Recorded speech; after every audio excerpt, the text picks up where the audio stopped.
What if I told you that the global economic order operates in its core logic no differently than a scam? Every dollar you save, every pension contribution you make, every mortgage payment you send is part of a structure that only survives as long as new participants continue to enter at the bottom, pushing money upward.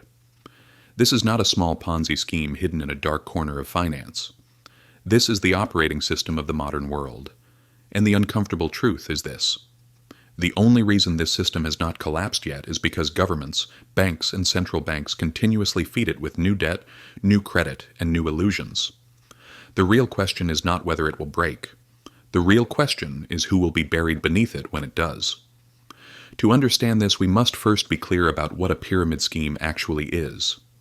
It is not complex. A pyramid scheme promises extraordinary returns, but produces no real value. Instead, it pays earlier participants with the money of those who join later. In 1920, Charles Ponzi made this structure famous by promising investors a 50% return in just 90 days. At first, he delivered using the funds of new investors to pay the old ones, creating the illusion of success. People trusted it. They poured their money in. But the mathematics were merciless. Every new layer required more people than the one before it. Within months, the system collapsed, leaving thousands bankrupt. Ponzi went to prison, but his name entered history. A pyramid scheme is unsustainable because it demands infinite growth in a finite world. Eventually, you run out of new participants. Now comes the disturbing part. Strip away the legal labels, and the global economy functions on the same logic. Look around. Governments spend trillions not based on real value they have created, but by borrowing from future generations who have not even been born. Corporations load up on debt to finance stock buybacks, enriching shareholders while pushing the bill forward in time. Households survive on credit cards and mortgages, paying interest endlessly while the principal barely moves. And the money itself is not backed by gold, silver, or anything tangible. It is created the moment a bank issues a loan. This is the part most people miss. The money in your pocket was not printed the way you imagine it was. It was lent into existence. Under fractional reserve banking, when you deposit $1,000, the bank is required to keep only a small portion, perhaps 10% as reserves. The rest can be loaned out. That loan becomes a deposit elsewhere, where another bank keeps a fraction and lends the rest again. From a single deposit, the system can generate thousands of dollars in new credit. On paper, everyone appears wealthier. In reality, this is nothing more than stacked claims, layers of promises piled on top of one another like a pyramid, and it only functions as long as confidence holds. When that confidence cracks, bank runs, collapses, and emergency rescues follow, just as they did during the Great Depression and again in 2008. This structure did not emerge overnight. It has a history. After the Second World War, the global system was rebuilt under Bretton Woods, with the U.S. dollar tied to gold. That link was severed in 1971 when President Nixon closed the gold window.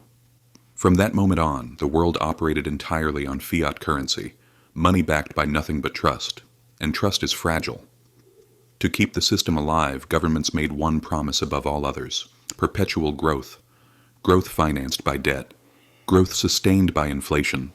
Growth extracted from your labor. The pattern should feel familiar. Consider pensions and social security systems. There is no vault where your contributions are waiting for you. Today's payments come from today's workers.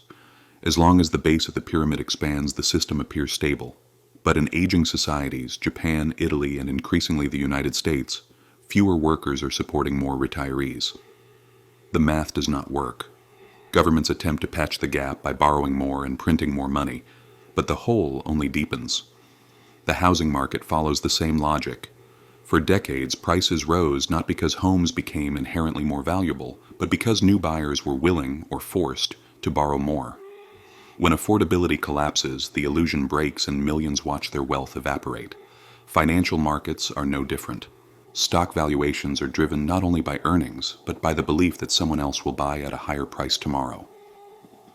Cryptocurrencies represent the purest form of this mindset, where early entrants profit only if waves of latecomers believe in the story. But this logic extends far beyond crypto.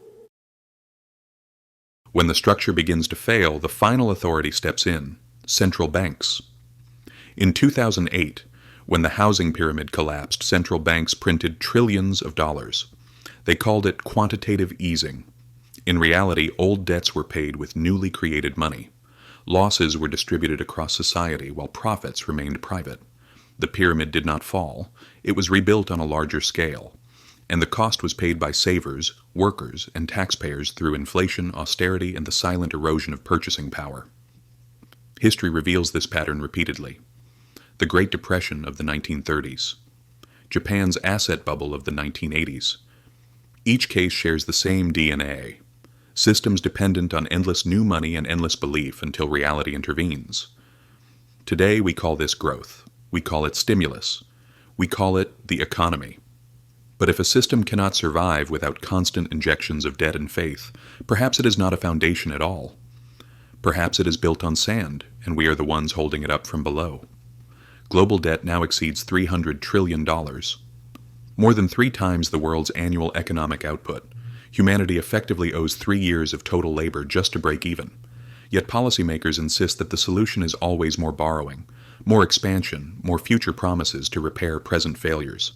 This is why inflation cuts so deeply.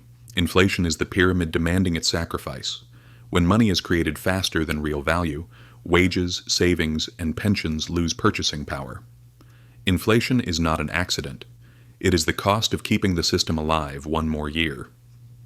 The demographic problem makes it worse.